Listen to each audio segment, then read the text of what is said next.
बिस्मिल्लाहिर्रहमानिर्रहीम। अब हमारा टॉपिक है मैकेनिज़्म ऑफ ब्रीथिंग। ब्रीथिंग किस तरह होती है, सांस लेने का प्रोसेस, मैकेनिज़्म उसका क्या है।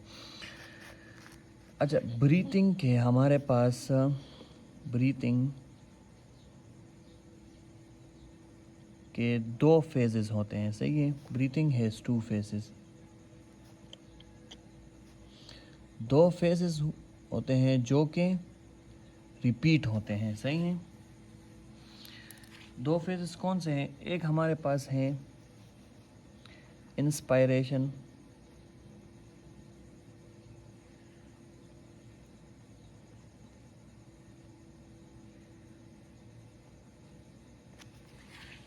दूसरा हमारे पास है एक्सपायरेशन।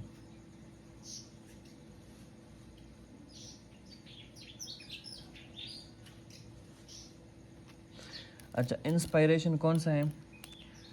टेकिंग एयर इन, जब हवा बॉडी के अंदर जाए उसे हम इंस्पायरेशन कहते हैं, सही है, उस फेस को। और दूसरा इसका अपोजिट होगा, टेकिंग लेटिंग एयर आउट, हवा को जब हम बाहर देते हैं, सही है, तो वो हमारे पास एक्सपायरेशन हो गया, सही है। मूवमेंट है अंदर बाहर आने की, हमारे पास डिपेंड करता है प्रेशर पर। अब अगर एयर तब अंदर जाती है, सही है, बॉडी के अंदर तब जाती है जब लंग का प्रेशर क्या है, लंग का प्रेशर कम हो। किस चीज़ से? आउटसाइड द बॉडी जो प्रेशर है, एटमॉस्फेरिक प्रेशर है, जब लंग का प्रेशर उससे कम हो, आउटसाइड प्रेशर से कम हो, तब हवा अंदर जाती है। अच्छा, बाहर कब आती है?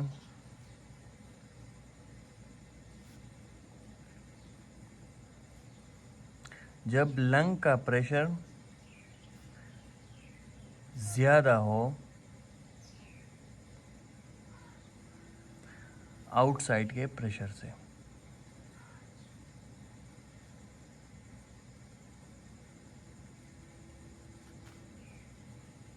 सही है, तो तब हवा हमारे पास बाहर आती है। अच्छा, अब हम आते हैं इसके फेसेस की तरफ। पहला फेज इसका कौन सा है? इंस्पायरेशन।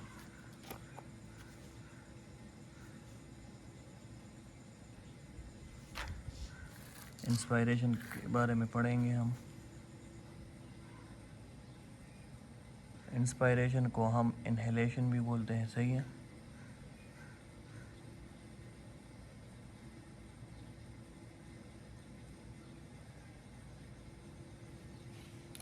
अच्छा, इंस्पायरेशन में क्या होता है, सही है।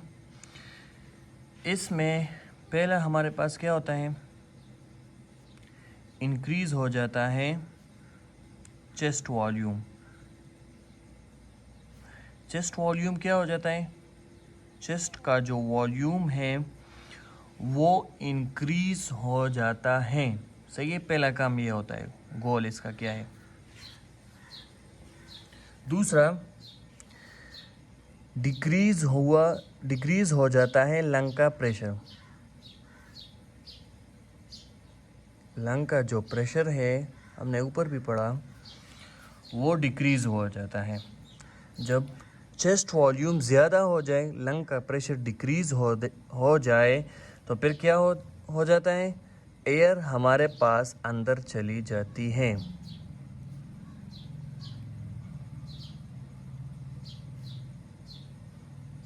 सही है, एयर हमारे पास अब अंदर चली जाती है। अच्छा, ये किस तरह काम करता है, हाउ इट हैपन? तो पहले क्या होता है कि हमारे पास डायफ्राम काम करता है, यहाँ पर डायफ्राम, सही है। डायफ्राम हमारे पास कंट्रैक्ट हो जाता है।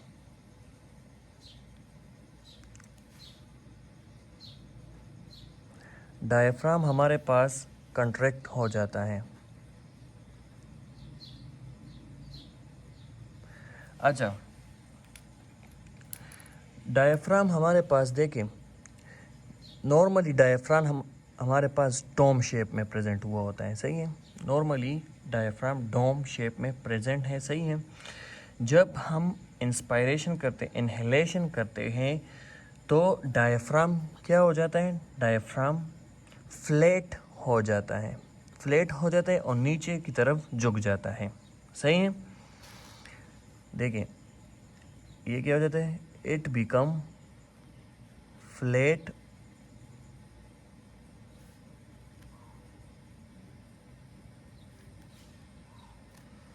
इंस्टेड ऑफ डोम शेप, सही है।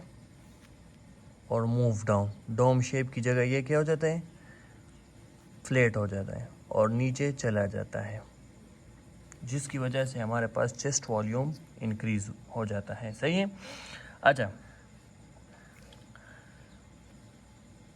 दूसरा क्या होता है डायफ्राम की जगह, डायफ्राम के अलावा और क्या होता है जो इनहेलेशन, इंटरकोस्टल मसल कंट्रैक्ट हो जाते हैं। इंटरकोस्टल मसल पहले हमने पढ़ा, रिब्स के दरमियान जो मसल्स होते हैं उनको हम इंटरकोस्टल मसल कहते हैं।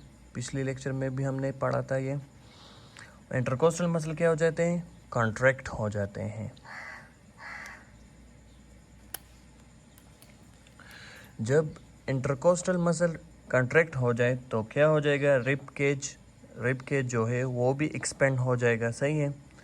तो हमारे पास वॉल्यूम इंक्रीज़ हुआ और प्रेशर डिक्रीज़ हुआ, किस चीज़ से, डायफ्राम के कंट्रैक्ट होने से और इंटरकोस्टल मसल के कंट्रैक्ट होने से, सही है।